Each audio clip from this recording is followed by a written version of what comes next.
বোলপুর থানার পুলিশের তৎপরতায় পাচার হওয়ার আগেই বালি বোঝাই একটি ট্রাক্টর আটক করা হয়েছে। পুলিশ সূত্রে জানা গেছে, অজয় নদী থেকে অবৈধভাবে বালি তুলে একটি ট্রাক্টরে করে পাচারের চেষ্টা চলছিল।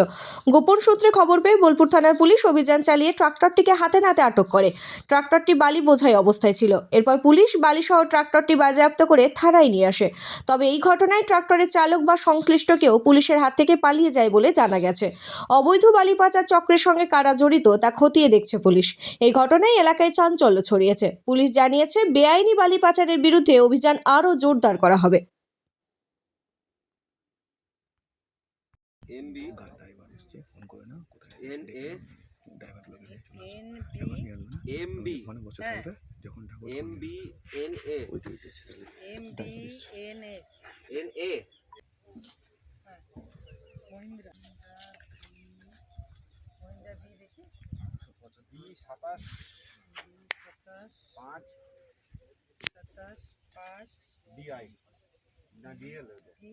DL না কি DI GI